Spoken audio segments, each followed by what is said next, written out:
نبی ہونے کے باوجود نوح علیہ السلام کا بیٹا کشتی پر نہ آیا۔ نوح علیہ السلام نے اسے پکارا کہ میرے بیٹے اس کشتی میں آ جا اور کافروں کا ساتھی نہ بن، لیکن اس نے کہا کہ میں کسی پہاڑ کی چوٹی پر پناہ لے لوں گا جو مجھے اس پانی سے بچائے گی۔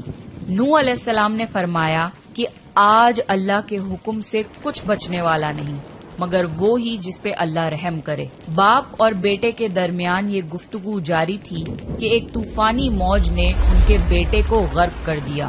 جب نوح علیہ السلام کے سامنے ان کا بیٹا غرق ہو گیا تو ان کی آنکھوں میں آنسو آ گئے اور وہ پکار اٹھے، اور تو نے مجھ سے وعدہ کیا تھا کہ میرے گھر والوں کو نجات عطا فرمائے گا، اور تو تمام حاکموں میں سے بہتر حاکم ہے، لہٰذا یہ ناممکن ہے کہ تیرا وعدہ پورا نہ ہو۔ اللہ نے فرمایا، اے نوح، وہ تیرے اہل سے نہیں تھا کیونکہ وہ کافر تھا۔ کفر نسب کو ختم کر دیتا ہے۔